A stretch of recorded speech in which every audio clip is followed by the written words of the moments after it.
I'm going to show you how to turn old magazines into a beautiful heart motif card. It's a simple collage technique that creates a completely unique design, and you can even hide a secret picture in there.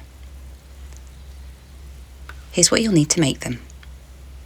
You'll need some paper, a knife or scissors, a pencil and a pen, a blank card, a ruler, and some old magazines. You'll also need some glue, and any glue that will stick paper to card will do for this project. The first step is to cut out a template. This can be a square of any size, as long as it will fit nicely onto the front of your card. Squared paper makes this bit really easy. I can just cut down the pre-drawn lines. And this square is 12 tiny squares by 12 tiny squares, so I know it will divide easily into 3. Using the ruler, I've drawn a line 1/3 of the way down the square. Move the ruler down another third and draw the next line. Flip the paper around and draw another 2 lines to create a grid of 9 squares within your square template.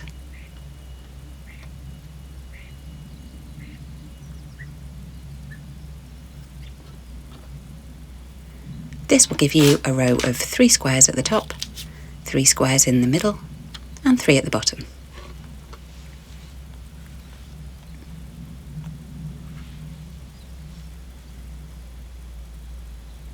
Now I'm marking 2 points where I want the dip and the point of the heart to be. Then sketch out your heart shape. I'm trying to make sure I get the outline of the heart to pass through all of the outside squares, but I'll make sure I leave a border at the edge of the shape. And then, when the sketch looks about right, mark it out clearly with a pen.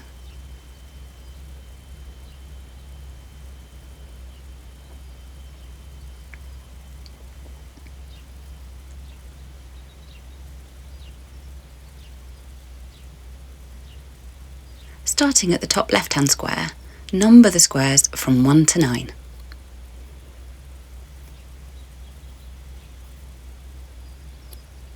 Then, using the knife and a ruler, or some scissors and a steady hand, cut out the 9 squares.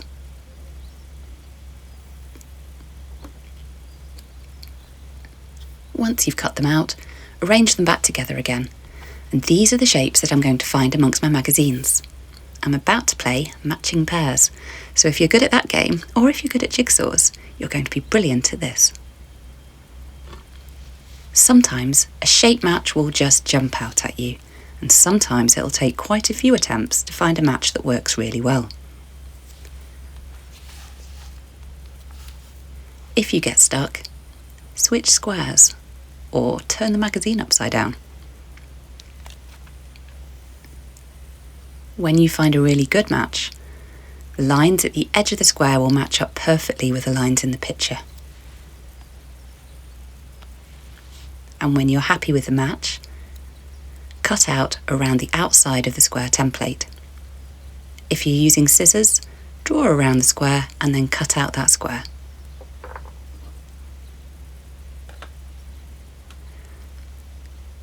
Put the square you've just cut out along with the template to one side while you look for the next puzzle piece.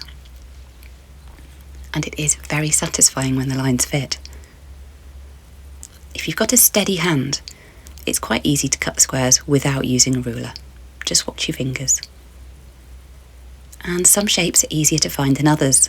Number 8, the point of the heart, can be a tricky one, so enjoy the feeling when you find a good match.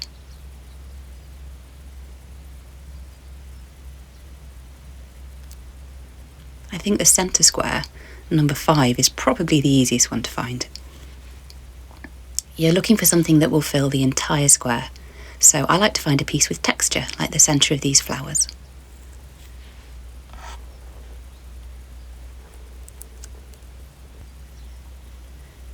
I'm going to sneak a secret slice of beetle into this bit of the heart, legs and all.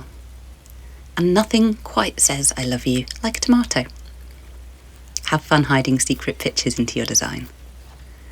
When you've done all 9 squares, lay them out in the right order to make the heart shape, and check you're happy with the final arrangement before you glue them into place. should probably point out there is no purpose to the greenness of this glue, it's just a regular paper glue. But I like it because it reminds me of Reanimator serum, and that makes me smile whenever I use it. So whether you're using joyful glue or unjoyful glue, stick all the squares down onto another piece of paper and check that the lines match up.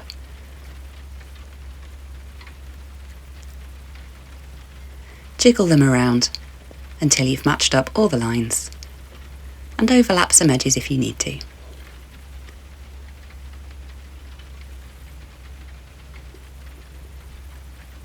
Then press all the pieces down firmly into place. Wipe away any excess Reanimator serum with a tissue and leave it to dry for about 5 minutes or until it's not sticky to touch anymore.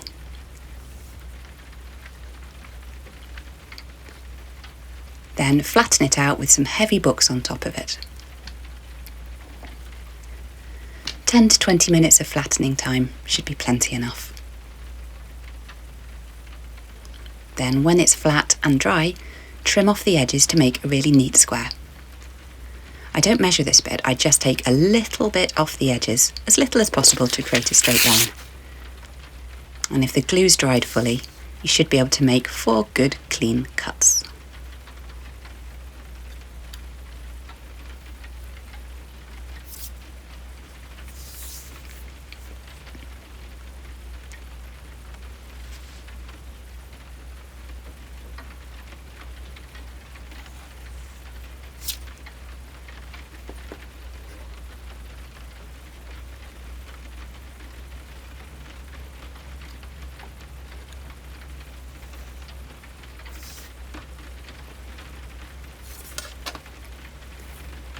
Finally, spread some more glue over the back of the heart.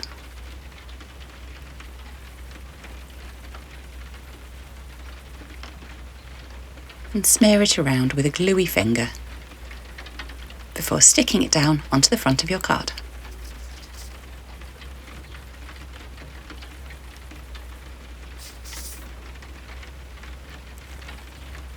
Press it down firmly and pop the big books back on top for another 10 minutes or so.